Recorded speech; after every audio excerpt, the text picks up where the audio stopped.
Assalamu alaikum wa rahmatullahi wa barakatuh. Can I just test the sound? Can you hear me? Yep, we can all hear you. Yeah, lovely. Inshallah. Alhamdulillah. الحمد لله الحمد لله الذي جعل ذكره طمأنينة للقلوب وجلاء لها عن رين الذنوب ومطرات لوسواس الخناس المكذوب، والصلاة والسلام على سيدنا محمد الداعي إلى كل فعل محبوب وأمر مطلوب، وعلى آله وأصحابه المقتفين سبيله على خير أسلوب. أما بعد، فيقول رب تبارك وتعالى في كتابه المنزل: أعوذ بالله من الشيطان الرجيم، بسم الله الرحمن الرحيم: وما أمروا إلا ليعبدوا الله مخلصين له الدين حنفاء ويقيموا الصلاة ويؤتوا الزكاة وذلك دين القيمة. Allah subhanahu wa ta'ala says in his revealed word, and they were not commanded except to worship Allah, being sincere to him in religion, inclining to truth, and establishing prayer and giving zakah, giving charity. And that is the correct religion.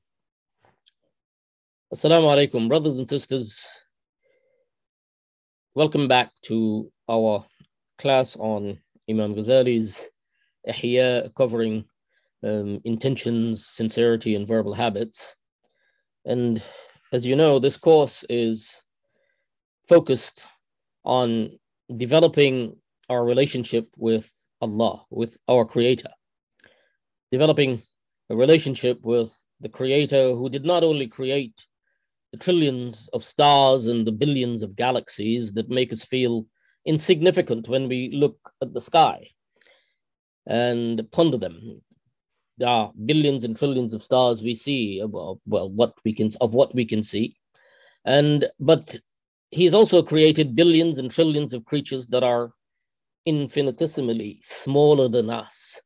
And in so doing, he shows us his power to sustain the largest galaxies in the orbit.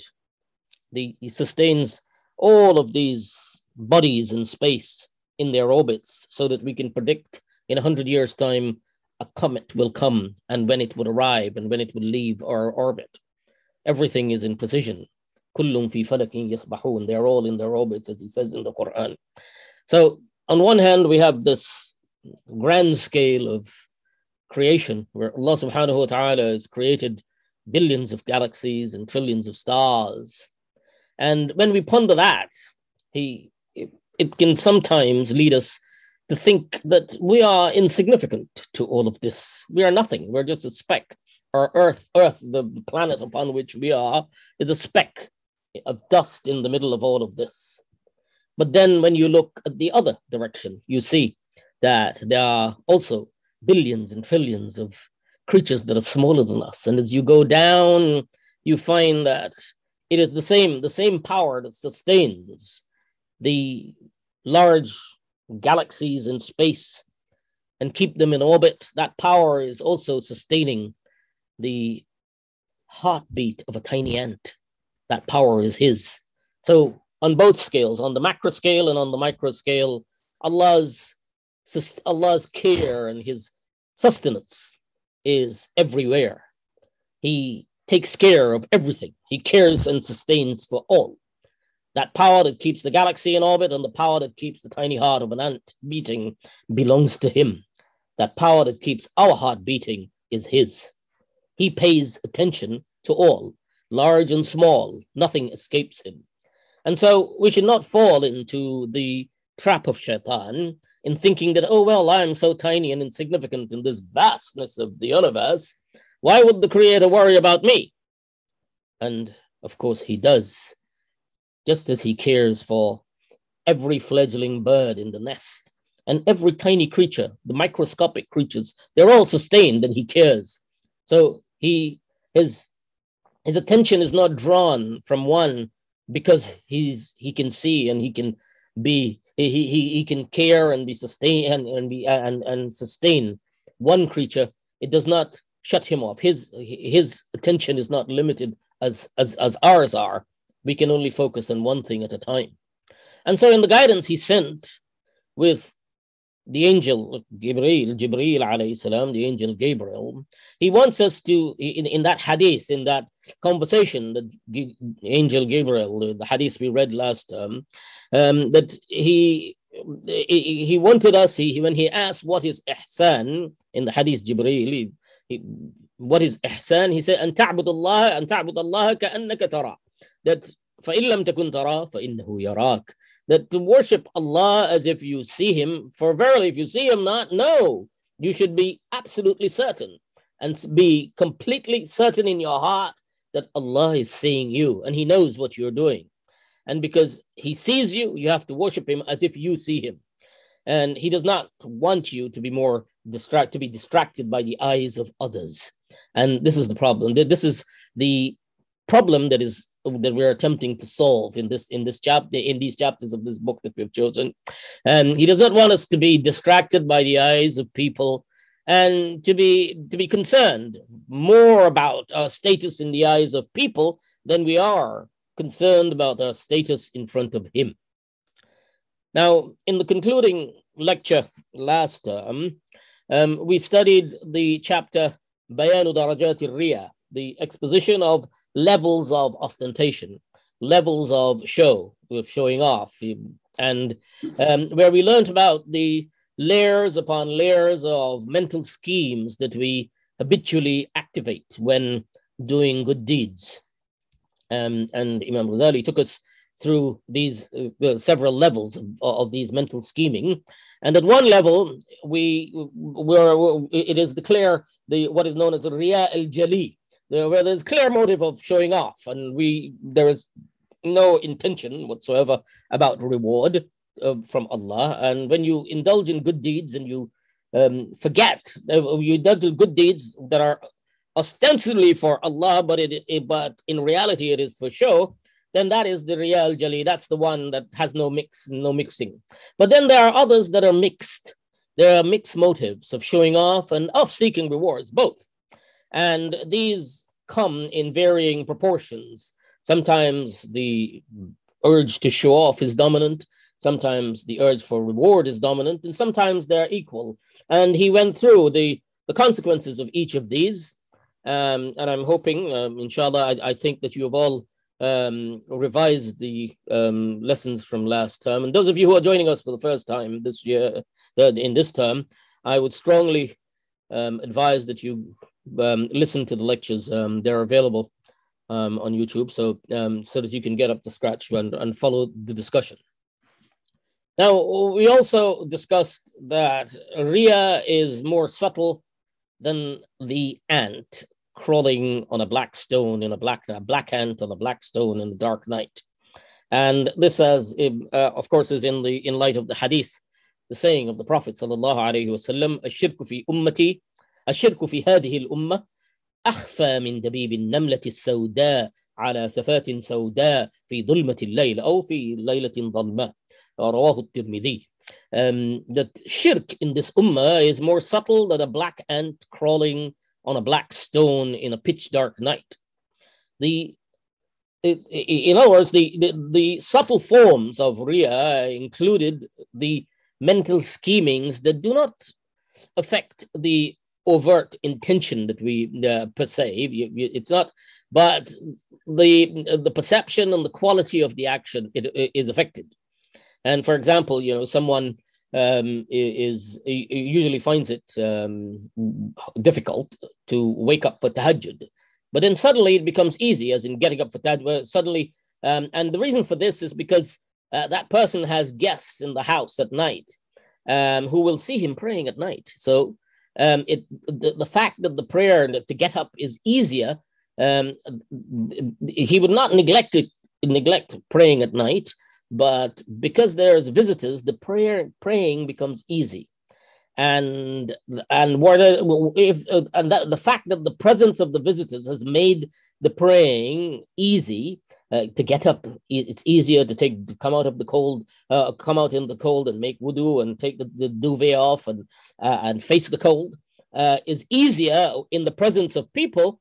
That is proof of the presence of a scheme of show in the heart, and that needs to be addressed. These are subtler forms of the riya, subtle forms of the showing off. And then going deeper than that was a second level, the scheme that did not make, where it did not, the effort, it did not become easier. The things did not become easier. The action, like the tahajjud, would not be easier because it would be equal, but it facilitates a joy in the heart to find out that other people knows that you are doing some good deed. When people find out, you become happy about it. And that joy can be disguised form of riya, a scheme in the heart. And if that is not repelled, then it feeds a vein of riya, it feeds a vein of show that reduces the quality, it reduces the urge to continue and to propel you to towards continuing, towards seeking, and then you start looking for schemes to facilitate the disclosure of your deeds through indirect signaling, showing mark on your forehead, or that I'm tired today because I was up late last night studying, praying or reading Quran. And then even more subtle than that was the expectation of reverence and honor from people for your piety.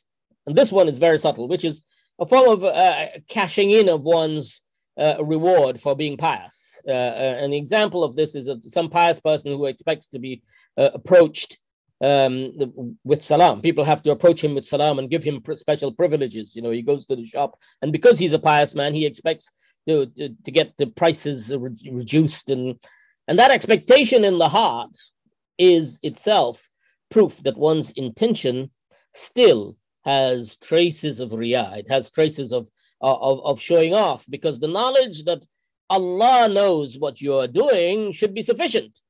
And further expectation from people is usually a sign of some trace of deep riyah in the heart. And he gave this clever explanation with the example of what can actually happen in the mind, and the example of an insane person seeing us. And this is due to simulation. Now we know that human beings simulate all the time. And here there should be no difference in the heart between an animal and an infant, or between a madman and an insane person seeing you if you do your good deeds, and that there should be no difference between a sane and an insane person seeing you or finding out about it. Visitors in the house should be no different in your heart from your cat walking into the room at night and seeing you praying tahajjud. But there is usually a difference, and that is because of simulations. We run simulations in our minds about thoughts and actions of intelligent people of intellect, intelligent people, and we imagine and predict through these simulations what people will think and say about us. And maybe we simulate, we say, oh, maybe they will become our followers, or they will love us, or they will do favors for us, or give us privileges.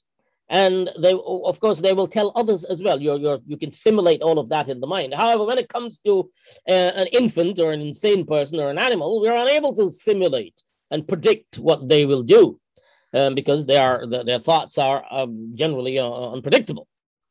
Now, a point to note here is that not every trace of joy in this scenario is blameworthy. And this is the completing of the chapter, which I'm going to summarize. I'm not going to read that because I want to go on to treatment. What he says here is that in this completion, he says that there are nuanced motivations that do not fall into the category of riya, that the joy can come from for other reasons in the heart. And the first was a person who did not intend to show off his good deed anyway, but somehow they found out. Allah made it possible that they found out. And this is what he says: وَيَكُونَ قَصْدُهُ إِخْفَاءَ الطَّاعَةِ وَلَكِنْ لَمَّا اطَّلَعَ عَلَيْهِ الْخَلْقِ عَلِمَ أَنَّ اللَّهَ أَطْلَعَهُمْ. That this person, that he said that he intended to hide, or he or she intended to hide their good deed, so that it's only between them and their creator, only between them and Allah. But then Allah caused it to be disclosed. Allah disclosed it even though he was trying to conceal it. And here the joy is over what Allah did, not over what you have done, but what Allah did. So that can bring joy to the heart, and the person can conceal. The person generally we conceal our bad deeds, but this is the person concealing his bad deeds and his good deeds. But Allah has concealed his bad deed and then disclosed. He's disclosed this person's good deed, and for that, a joy in the heart and is possible, and there's nothing wrong with that. And then there's a second reason. The second reason for the joy could be that taking this starts by taking what has happened as evidence, taking what Allah has done as evidence that Allah will do the same on the day of judgment. What did Allah do? Allah concealed his bad deeds and exposed and disclosed his good deeds. Somehow people found out. And this is very important to think that whenever someone says something bad about you, you should, and we covered this last term as well, it's a very powerful thought to have in your mind, to remember that if somebody says something bad about you, not to get overly concerned and go into depression over it, because you can easily say that, look, Allah subhanahu wa ta'ala has, yes, that he has disclosed, that this person is disclosing one thing about me, but there are lots of things that they don't know about me, which if they knew, it would have been much worse. It could have been much worse. So Allah is still covering me. Allah is still shielding me from disgrace. So, and in this case, you can take that as evidence that this person, that Allah subhanahu wa ta'ala has caused something to be disclosed, and that he may do that also on the day of judgment. That Allah treated me like this in the dunya, and he will do so. So for that, you can have joy in the heart. And then the third reason for joy can be where people are inclined towards emulating, that they will then emulate what you have done by finding out what you have done. Not that you went out and showed, but people found out, and then they will follow you. In other words, you will receive multiple rewards for setting a good example, and which is, of course, not blameworthy. So setting good examples, you are doing it for Allah, but then people follow you in doing it, then for that, a joy in the heart is not blameworthy. And the fourth reason for joy could be in knowing that the believers, Ahl al-Iman, are lovers of good deeds. They are the people of faith. The people of faith, excuse me. Yeah, the people of faith are Ahl al-Iman. So instead of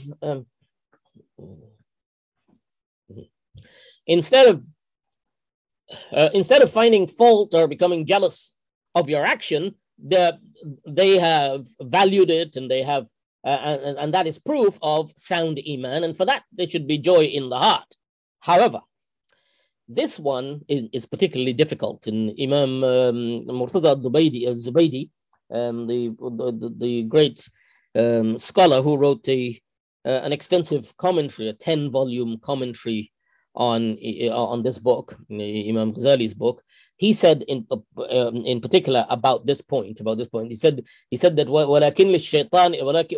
ولكن للشيطان في الإثم ولكن للشيطان في الإثم تغريدات وتلبيسات ولذلك قل ما يوجد معه الإخلاص. That this person, that in this area, shaitan has a lot of tweets, and it's interesting, it's using the word تغريد. In modern Arabic, تغريد, غرد يغرد means to tweet, but it's shaitan has tweets and talbisat, tricks, which is he's constantly whispering. The تغريد is the تغريد العصافير, the whispers, the tweeting of the bird, tweeting of the sparrow. Well, in Arabic, that is known as زغزغتها. Or tardid al-aswat, when it keeps repeating itself. That in this fourth category, it's dangerous, because he said it's وَقَلَّ مَا يُوجِدْ مَعَهُ الْإِخْلَاص, that people might think that they are having good, they have the husn al-dhan, they are having good opinion of Muslims, but it's a disguised form of Riyah, so we should be careful about this one. As for the joy in the heart that is despicable, it is, of course, the one with simulations and predictions and expectations of position in the heart of others. We're aiming to have position, that is the Riyah that we're trying to avoid, the one that we are being warned about. Now, as I said, the core topic of this course is Ikhlas, and the Prophet ﷺ was more worried about the Ikhlas of his ummah than he was worried about the coming of Dajjal, about the coming of the Antichrist. Because every prophet that came warned their people about the coming of the Antichrist, about the coming of Dajjal.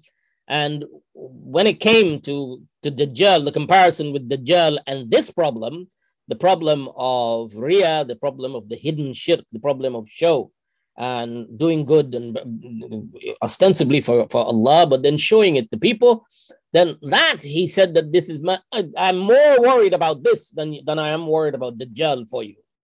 So, and we also know that this is the opening scene. The opening scene on the Day of Judgment will be public humiliation of three grand failures: the failure of the scholar, the failure of the martyr, and the failure of the generous person, the philanthropist.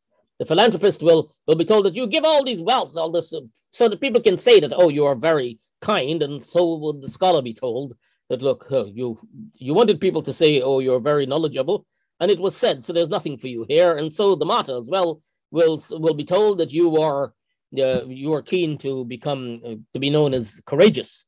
So this is of utmost importance. Now, as you have seen, the focus so far have predominantly be on Riyah without addressing the chapters on Ikhlas specifically. And there's a reason for that, which is that, in fact, there are two reasons why I've chosen to start this discussion from the chapter of Riyah.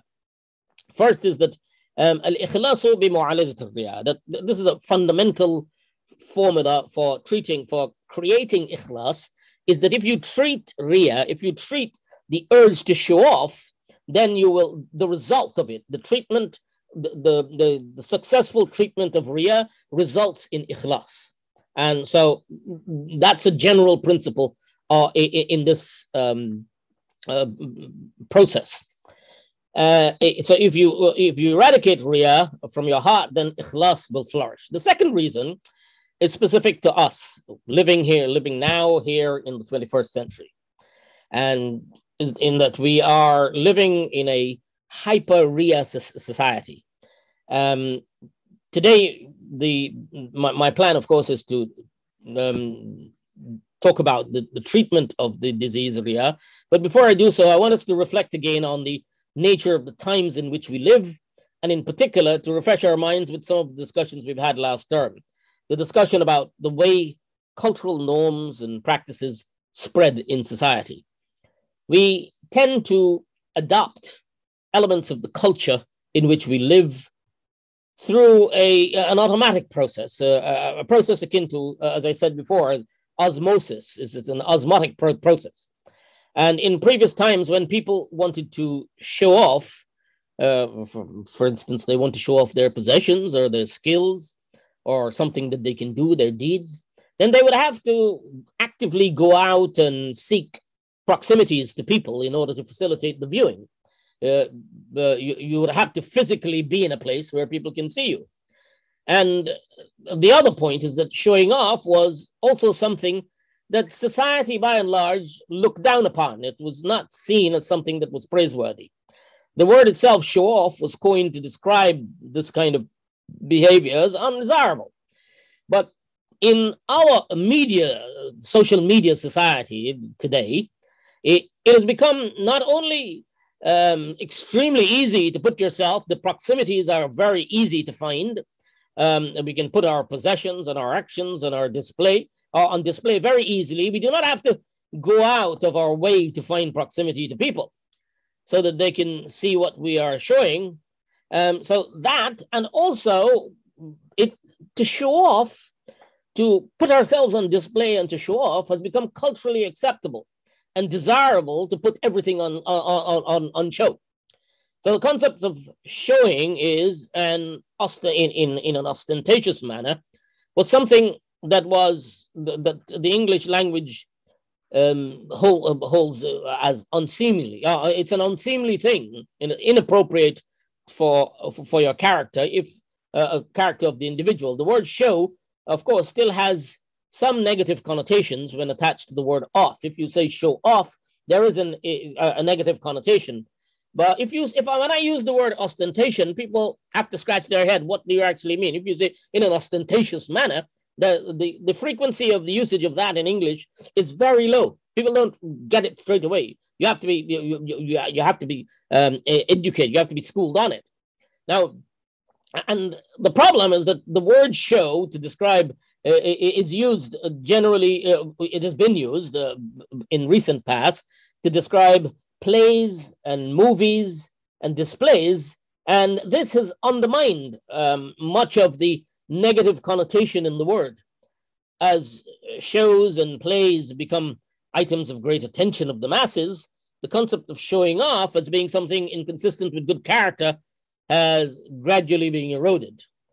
Now, this change has a knock-on effect on life in the modern world in a vast way, from the fashion industry to the emergence of the attention economy, from social media tech to selfie proliferation, where 80% of the pictures on social media today are actually selfies. Even the architecture in which we have today, the focus of the beautification is primarily on the outside. Before, it used to be in the way people, if you go to some of the old structures, for example, in Morocco, you'll see that the outside of the buildings are all plain, but when you go in, you get a blast of color and beauty from on inside, because you do not want to make your neighbors feel deprived. So you keep the beauty of your buildings and everything inside. Nowadays, everything is turned upside down, inside out.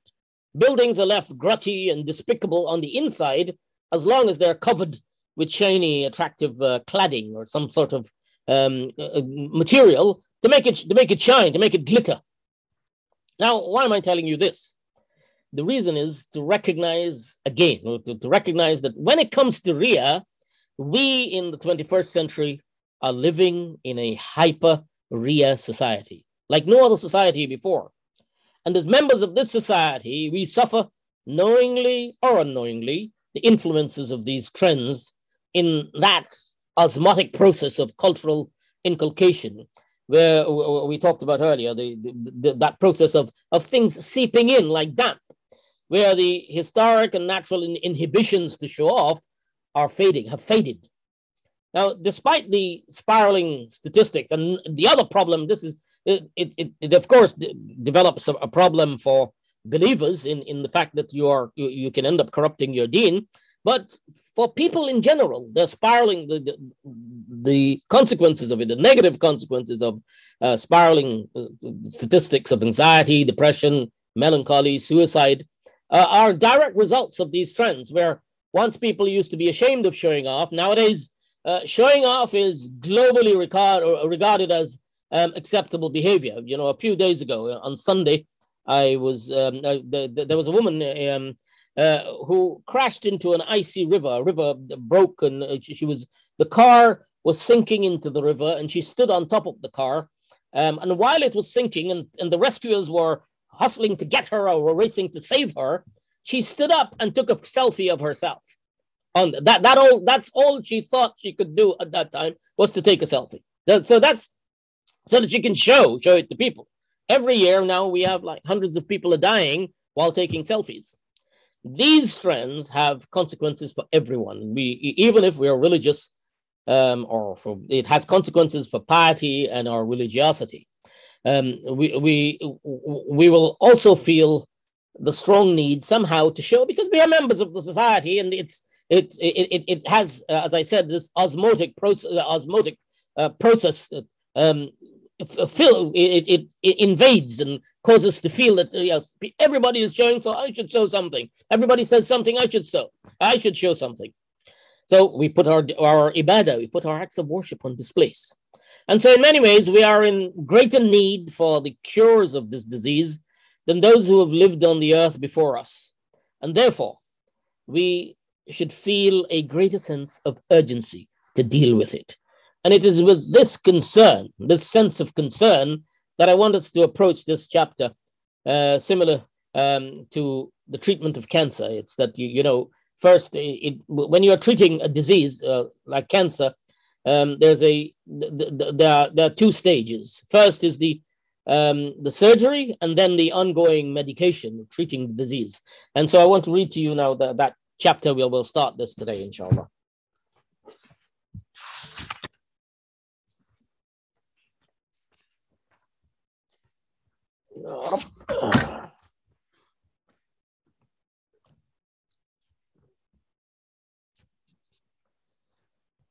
بسم الله الرحمن الرحيم. بيان دواء الرياء وطريق معالجة القلب فيه.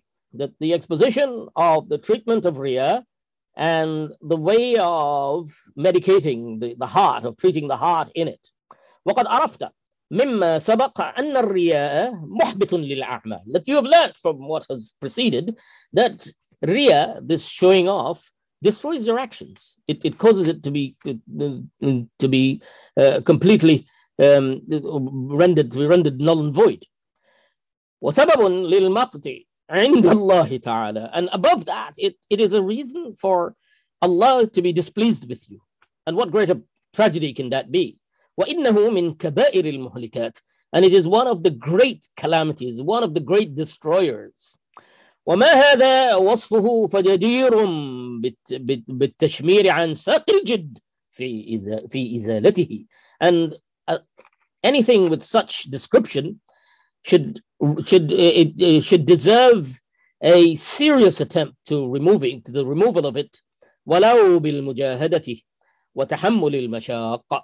Even if it requires a struggle and the bearing of difficulty. فلا شفاء إلا في شرب الأدوية المرة البشعة. That there is no treatment except that there is bitter pills to be drank. You have to take things that are undesirable. وهذه مجاهدة يضطر إليه العباد كلهم. And this is a struggle that everyone is in need of it. And then he gives an example about a child, that when a child is young, he sees behavior that, you can have a tantrum and then you get what you want and you can show off and you can behave in a certain way. But then when you reach to a certain level of aql, certain level of understanding, then you have to abandon those sorts of behaviors and change. So and that requires effort to pull away from that. If you continue to behave like you're still throwing tantrums or behaving in a certain way to get things, then society will not accept that. So he's saying that, look, في علاجه مقامان, that there are two stations in the treatment of riya. أحدهما قطع عروقه وأصوله التي منها انشعابه. That the first stage is cutting. قطع عروقه is cutting the veins, cutting the roots of it, from which the branches sprout. That's the first stage. والثاني دفع ما يخطر منه في الحال, is the eradicating of things that come, things that sprout from it as they come to life in the mind. So inshallah, I think we'll have time to do the first stage today. المقام الأول في قطع عروقه واستئصال أصوله. The first stage which is the cutting of the roots of it and uprooting of its veins through which it grows. وأصله حب المنزلة والجاه. And its foundation, it's the asl, the root of it is that it is love of station and position. منزلة, station and position. وإذا فصل رجع إلى ثلاثة أصول. And if you were to study this and delineate it, you will see that it can be distilled down to three things. Well, here three sources. Well, here حب لذة المحمدة, حب لذة المحمدة, which is love of praise. The second is والفرار من ألم المذمة, and it's the escape, it's the avoidance of criticisms, the avoidance of people speaking bad about you. And the third والطمع فيما في أيدي الناس, and it is covetousness for what other people's possess, for the possessions of others. الطمع فيما في أيدي الناس, covetousness, to want what other people have. Now, so, and in regard to this, he gives references to hadith where Rasulullah sallallahu alayhi wasallam emphasized to the Sahaba that your intention has to be clear. Whatever you intend, that is what you will get on the Day of Judgment. And there are several questions. Okay, I'll read this one. من غزا لا يبغي إلا عقالا فله ما نوى. That whoever goes into battle and fights, and all he wants is a rope, that the iqal, the type of a headband, then he will get that. That's all he will get. Yes. Yeah. So and Sayyidina Umar radiallahu anhu saying that, a person may go into battle and come back with just the silver on his saddle, because that's what he aimed for.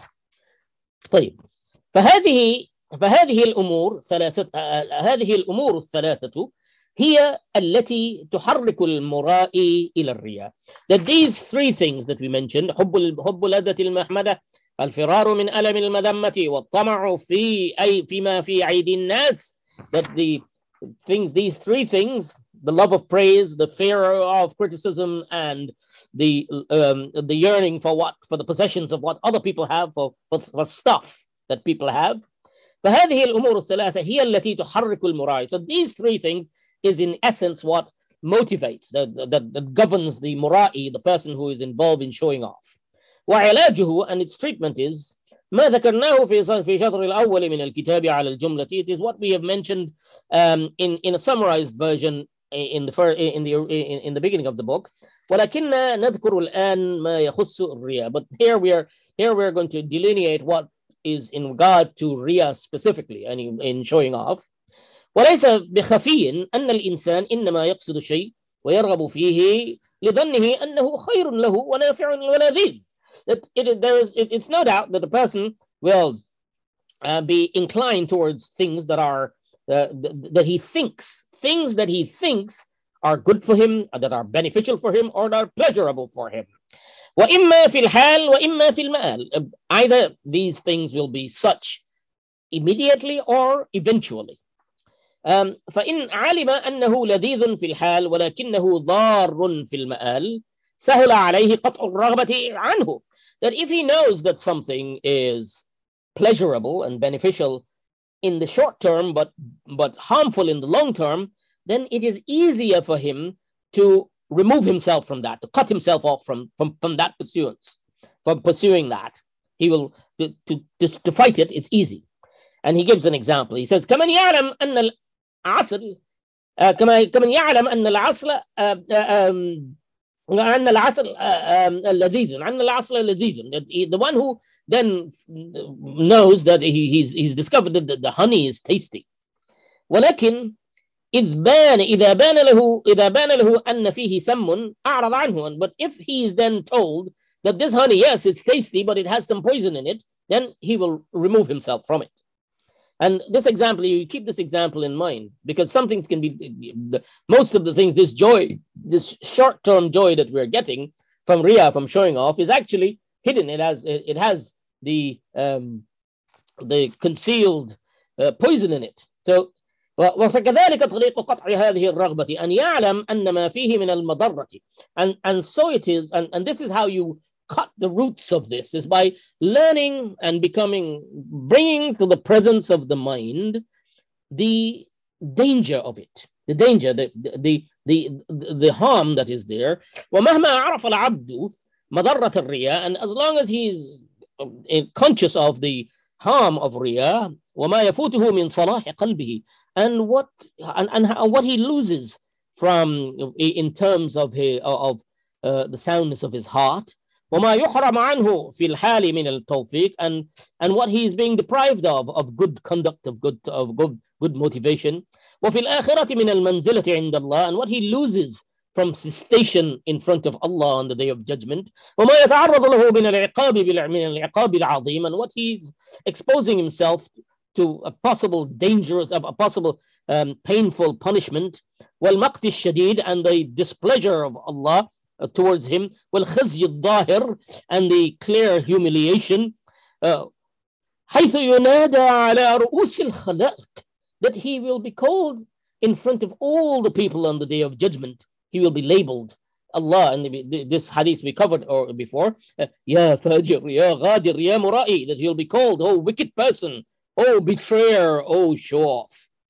أما استحييت إذا اشتريت بطاعة الله غرض الدنيا, that are you not ashamed that you bought in exchange for a trinket of the world, for a fortune of the world, something of the world, you have exchanged the obedience of Allah, you've bought that. وراقبت قلوب العباد, and you observed, you were conscious, you monitored the hearts of people. واستهزأت بطاعة الله, and you mocked the obedience of Allah. Mockery. Because if you're standing in prayer and lengthening your prayer for people, that is what you're doing. You're exchanging the pleasure of Allah for the people, for what's in the heart. راقبت تراقب قلوب الناس. So you're observing and you're monitoring the hearts of people. وتحببت إلى العباد بالتبغض إلى الله ونعوذ بالله, and you sought the love of people by in exchange for distance from Allah, for the displeasure of Allah. وتزينت لهم بالشين عند الله, that you بالشين عند الله, that you have adorned yourself for the people with shamelessness in front of Allah. وتقربت إليهم بالبعد عن الله, and you have sought their closeness to people with distancing from Allah. وتحمدت إليهم بالتزمم عند الله, and you sought their praises in exchange for the dispraise of Allah towards you. وطلبت رضاهم بالتعرض لسخط الله, and you sought their pleasure in exchange for the anger of Allah. أما كان أحد أهون عليك من الله, was there no one more insignificant to you than Allah? Now this discussion, these words need to resound in the heart in order to cut the root of it. فمهما تفكر العبد في هذا الخزي, whenever someone thinks clearly about this disgrace, this humiliation, this sort of disagreeable action, this disappointment, وقابل ما يحصل له من العباد والتزين لهم في الدنيا بما يفوته في الآخرة, and he compares what he's losing in this world with what he's losing in the akhirah for what he gains here. وبما يحبط عليه من ثواب الأعمال, and what he loses of reward for his actions. مع أن العمل الواحد ربما كان يترجح به ميزان حسناته ولو خلص. That he's saying that, look, you have to ponder the situation that can occur on the day of judgment, that you can have all your deeds on one side, and all you need is one deed more for your scale to tip in the right direction. And that one deed that you did, you actually have it, but it was discarded. It was rendered useless because of the wrong intention, because it was show. So he's saying that مع أن العمل كان يترجح به ميزان حسناته ولو خلص. فإذا فسد بالرياء, that riyah destroyed it. وحول إلى كفة السيئات, and that one deed was thrown on the other side and it tipped the scale. فترجحت به ويهوي إلى النار, and then it catapults him into the fire.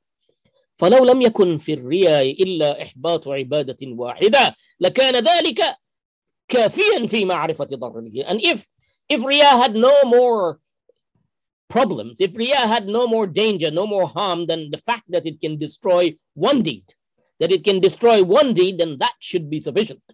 That riyah, if it had no other harm, just one, And that one could be that one that you will need on the day of judgment on your scale to put on the other side.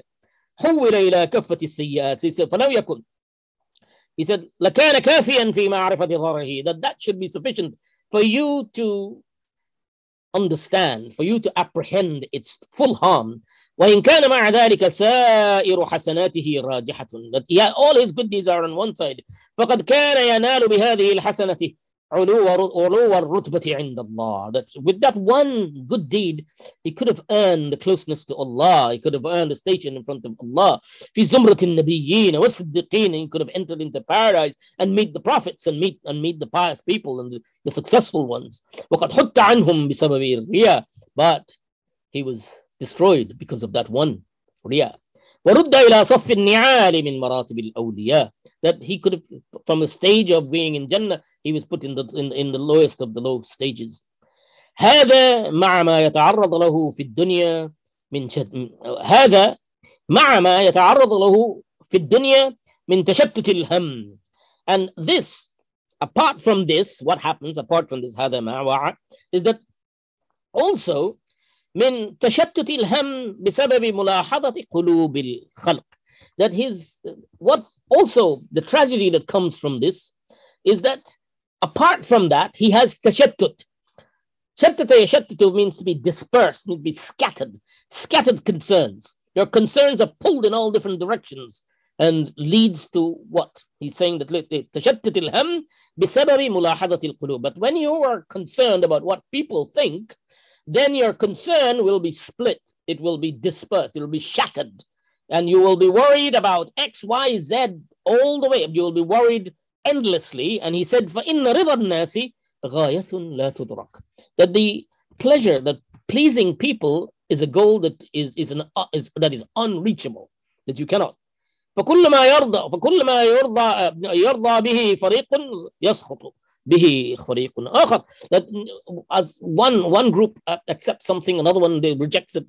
And when I was studying, a little boy, we were growing up, we used to read a story, and I always remember this story about the story about the man and the donkey, the father and the son and the donkey walking, and then somebody says, "Oh, stupid man, well, you both are walking and you have a donkey." So they both sat on the donkey, and then further down the line, somebody says to him, "What cruel people, two of you on the donkey, that is cruel." So the father says, "Okay, well, I'm going to come off and let the boy ride." And then further down the line, someone says to him, "No, oh, you have to, oh, what a cruel man. Oh, what a disrespectful boy that he is riding a donkey and let his father walk." So then they switch places, and then going on, and the father is on the donkey, and somebody then says to him, "Oh, what a cruel man, you are riding a donkey and let your son walk, your little son walk. Well, how cruel is this?" So further on in the story, it ends up that both the father and the son were carrying the donkey on their back. And the moral of the story is that people will keep creating problems. So if you and we can see this now, and what happens on social media is that everything is open for criticism. People are spending their time there criticizing each other, criticizing people just for the sake of it, for having fun. So he's saying, فَإِنَّ رِضَى النَّاسِ غَايَةٌ لَا تُدْرَكُ فَكُلُّ مَا يَرْضَى فَرِيقٌ وَرِضَاءُ بَعْضِهِمْ فِي سَخَطِ بَعْضِهِمْ. That pleasing some will end up in the hatred of others. وَمَنْ طَلَبَ رِضَاهُمْ فِي سَخَطِ اللَّهِ. And whoever seeks the pleasure of people through the displeasure of Allah, سَخَطَ اللَّهُ عَلَيْهِ. The سَخَطَ Allah, that Allah will be angry with you.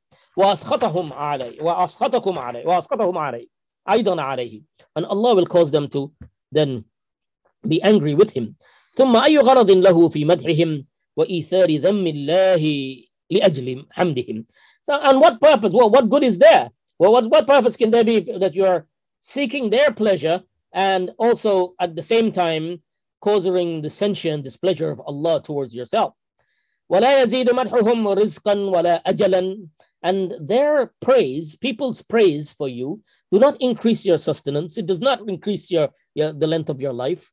ولا ينفع يوم فقره وفاقته وهو يوم القيامة. And it will not help you in the day of your most severe poverty, your most calamitous day, the day when you will be most bankrupt, and that is the day of Yawm al-Qiyamah, on the day when you will stand up there. People's opinion of you will not help you there. وَأَمَّا الطَّمَعُ فِيمَا فِي أَيْدِ النَّاسِ, and as for seeking, having covetousness for people's possessions, for what people have, and wanting and competing with the Jones and having what people have, فَبِأَنْ يَعْلَمَ أَنَّ اللَّهَ تَعَالَى هُوَ الْمُسَخِّرُ لِلْقُلُوبِ بِالْمَنْعِ وَالْعَطَاءِ, that Allah is the one who controls the heart in giving and restraining.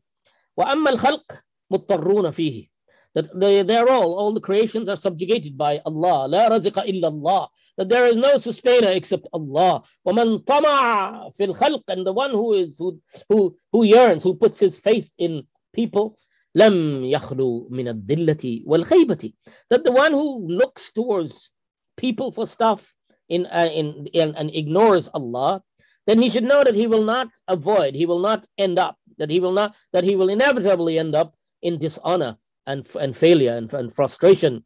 وَإِنْ وَصَلَ إِلَى الْمُرَى, even if they give him something, لَمْ يَخْلُ عَنِ الْمِنَّةِ وَالْمَهَانَةِ, that they will impose upon him a sense of favor and dishonor. فَكَيْفَ يَتْرُكُ مَا عِنْدَ اللَّهِ لِرَجَاءٍ كَاذِبٍ, how should he leave what Allah has, leave what is with Allah, for a false hope, وَوَهْمٍ فَاسِدٍ, and an imaginary for imagination, for wahmin, for things that he imagines that is corrupted.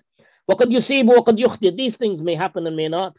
وَإِذَا أَصَابَ, and if he gets what he wants, فَلَا تَفِي لَذَّتُهُمْ بِأَلَمِ مَنَّتِهِ وَمَذَلَّتِهِ, that even if they give him something, then he will still be subjected to feeling the sense of favor and to fulfill his favor and dishonor. وَأَمَّا ذَمُّهُمْ, as for avoiding people's criticism, people's dispraise, then فَلِمَ يَحْضُرْ مِنْهُ, why should you be wary of that if people say bad things to you or criticize you? وَلَا يَزِيدُهُ ذَمُّهُمْ شَيْئًا, but their criticism does not increase him in anything. مما لم يكتبه الله عليه, which Allah did not write for him, Allah did not decree.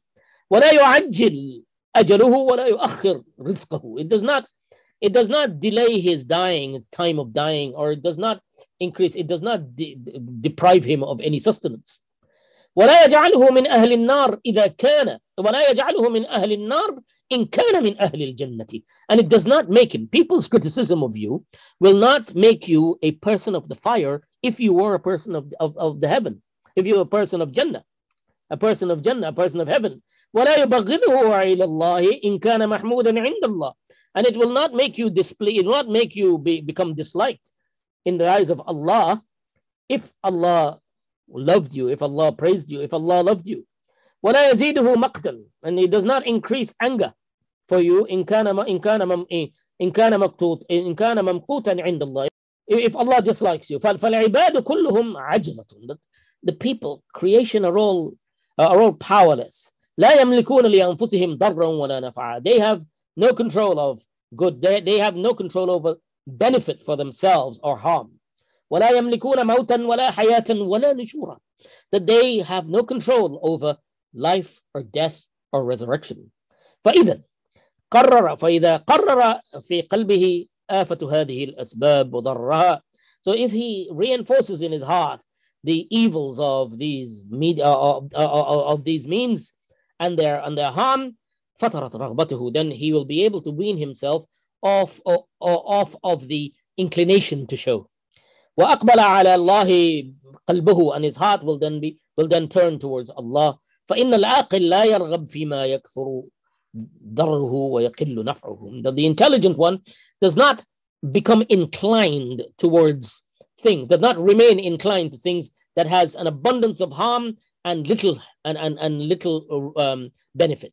If you can imagine, and this is what you have to internalize and apprehend. It has to be in your consciousness, and that's what this chapter is about. It's about bringing to your consciousness the volume of harm in compared to the little benefit that you're getting, that short benefit of doing something. ويكفيه أن الناس لو علموا ما في باطنه من قصد الرياء وإظهار الإخلاص لمقتول. And this is the conclusion that makes it so ironic. He says that, and it should be sufficient for him that if that person knows that these people who he's trying to, in front of whom you're trying to impress, these same people who you're trying to impress, if they were to learn that you are actually not being sincere to Allah, you're actually trying to show off, they would dislike you.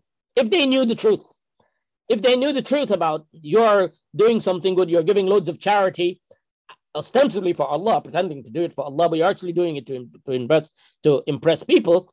If you were doing it such, and those same people who you're trying to impress were to find out, what would happen? They would dislike you.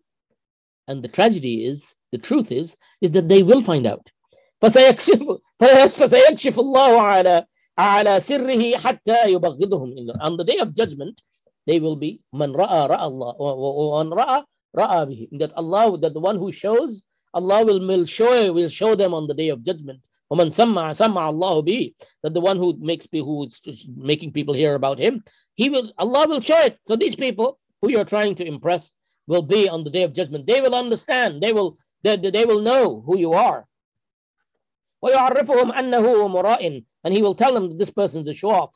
ومقتول وممقوت عند الله, and disliked by Allah. ولو أخلص لله, and on the other hand, if he is sincere towards Allah, لكشف الله لهم إخلاصه. Allah will tell them. They will know. They will learn that how sincere he was. وحببه إليهم, and Allah will make them love him. وسخرهم له, and he will make them. He will make them serve him. وأطلق ألسنتهم بحمده وثنائه. If he's truly sincere, then Allah can do all of these things. He will make them speak about you. وما أنه لا كمال في مدحهم, and of course there is no perfection in people's praise. Yes, this might happen, but that should not be a goal in our mind. ولا نقصان في ذمهم, and there is no harm in their criticism or what people are saying about you. There is no harm in that. كما قال شاعر بني تميم, he said, إن مدحي زين وإن ذمي شين أو شين. He said that my praise adorns and my dispraise defames. That he says that when I say something that person is beautified, and when I say that bad things about people, then that defames them. Then in response to that poem, Rasulullah sallallahu alaihi wasallam, the Prophet sallallahu alaihi wasallam, said, كذبت, that you lied. ذاك الله الذي لا إله إلا هو. That is Allah. Allah is the one who does this. إذا إذ لا زين إلا في مدحه. That there is no true adornment except in being adorned by the praise of Allah.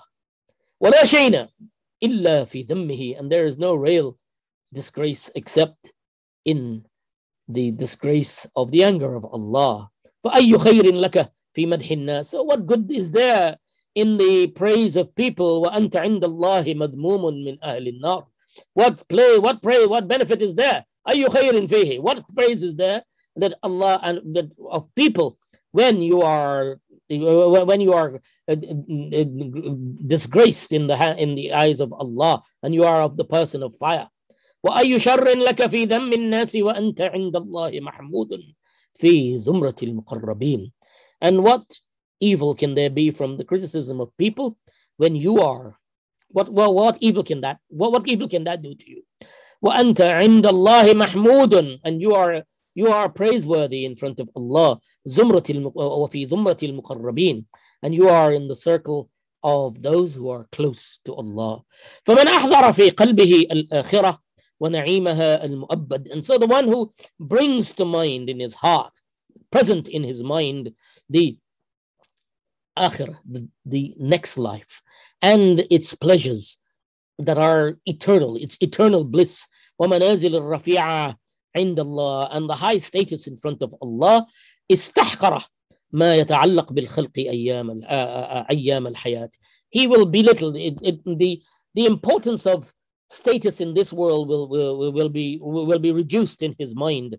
مع ما فيه من الكدورات, and with all the annoyances that this world has, and all the embitterments and discomforts. والمنغمات واجتمع همه, and that concern that was tashattut, that it spread out, will now be brought together. It will be joined. It will be consolidated into one concern. وانصرف إلى الله تعالى قلبه. His heart will then have to worry about that dispersed concern will be replaced by a gathered concern to one, which is to Allah. وتخلص من مذمة الرياء ومقاسات قلوب الناس. And then he will be relieved of the blameworthiness of showing off, and the measuring and monitoring of the hearts of people. وانعطف من إخلاصه أنوار على قلبه.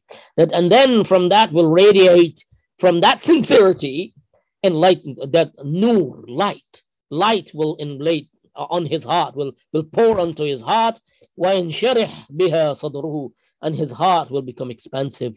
وينفتح بها له من لطائف المكاشفات ما يزيد به أنسه بالله. That, and then it will open his chest, his heart will become wide, and subtle favors of disclosures will open upon his heart, which will increase his intimacy with Allah. أنسه بالله واستحاشه من الخلق. And then his loneliness is he's wanting to distancing from the crowd of people.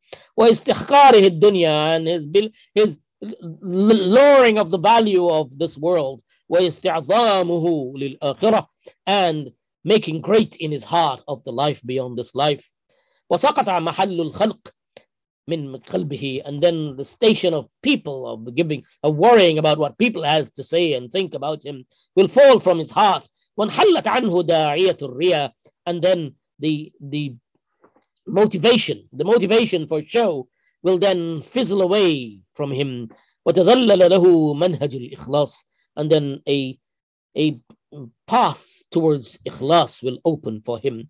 فهذا ما قدمناه من شطر الأول, and this is the first part of it, which is the uprooting, and this is what we have done.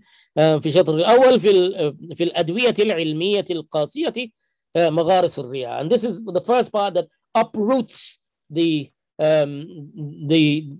disease from the connections where the branches grow. That's part. Then, inshallah, next week we will study the other one, the ongoing treatment, the medication that has to do. We will do that next week, inshallah.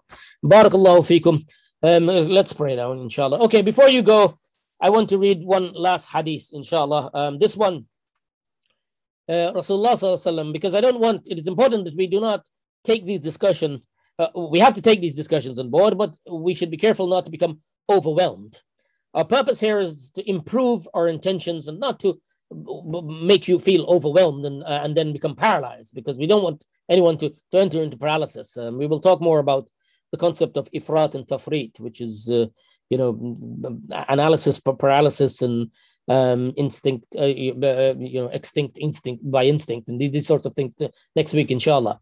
But for now, what I want you to bear in mind is that, like treating cancer, you have to uproot and you have to mitigate the damage on an ongoing basis, and inshallah that will happen.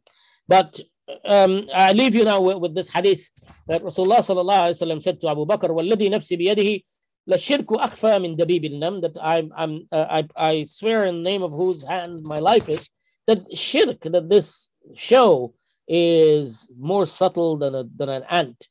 And he says, do you want me to tell? ألا أدلك على شيء إذا قلته ذهب عنك قليله وكثيره. Shall I tell you something that will help you to take off the big one and the small one of it? And they said yes. So he gave them this dua. He said, Allahumma inni a'udhu bika an ushrika bik wa ana a'lam.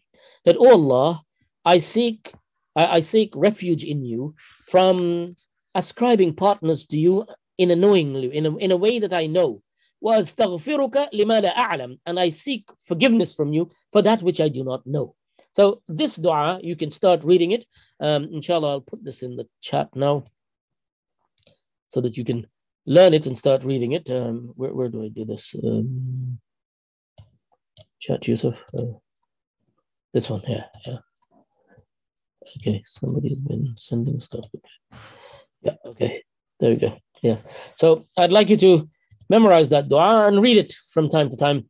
Whenever you remember it, whenever you feel that you have a difficulty with Riya, and this inshallah will protect you and help you to develop in this path.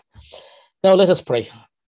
اللهم أنت ربنا لا إله إلا أنت خلقتنا ونحن عبادك ونحن على عهدك ووعدك ما استطعنا نعوذ بك من شر ما صنعنا ونبوء لك بذنوبنا فاغفر لنا إنك أنت التواب الرحيم. Oh Allah, you have granted us respite in time and knowledge to change the direction of our hearts, towards you in sincerity. Yet we continue to falter and procrastinate. Please forgive us, Ya Allah. Oh Allah, replace the yearning for position and celebrity in our hearts with genuine concern for what you can see in the secret chambers of our heart. Oh Allah, remove the impulse in our hearts to show.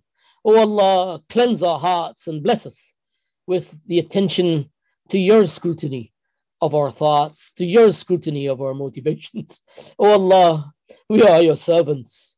We are your creature. We are your creations. We are your slaves. We have no other to turn to but to you, O Allah. Accept us and guide us to what pleases you. اللهم اقسم لنا من خشيتك ما تحول به بيننا وبين معاصيك ومن طاعتك ما تبلغنا به جنتك ومن اليقين ما تهون به علينا من مصائب الدنيا ومتعنا بأسماعنا وأبصارنا وقواتنا ما أحييتنا واجعله الوارث منا. اللهم اجعل ثأرنا على من ظلمنا وانصرنا على من عادانا ولا تجعل مصيبتنا في ديننا ولا تجعل الدنيا أكبر همنا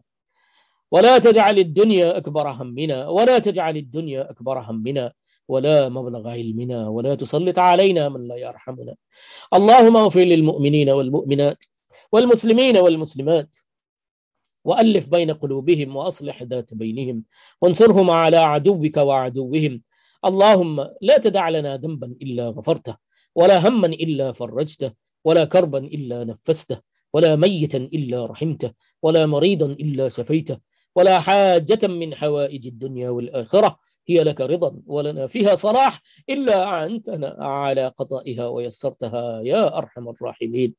اللهم وفرج هم المهمومين ونفس كرب المكروبين واقض الدين عن المدينين واشف جميع مرضى المسلمين يا رب يا كريم. ربنا ظلمنا أنفسنا وإن لم تغفر لنا وترحمنا لنكونن من الخاسرين. ربنا تقبل منا إنك أنت السميع العليم وتب علينا إنك أنت التواب الرحيم. سبحان ربك رب العزة عما يصفون وسلام على المرسلين والحمد لله رب العالمين. وصل اللهم على نبينا وحبيبنا محمد وعلى آله وأصحابه وسلم تسليما كثيرا وبارك وسلم. آمين آمين يا رب العالمين. طيب الحمد لله. I think some people were sharing something you should watch. Okay. Last time's lectures. Okay. Is there anything, anyone has any questions? Because this week, there isn't, everyone's online, is it? Yeah, everyone's online this week. Next week, the class will open, huh?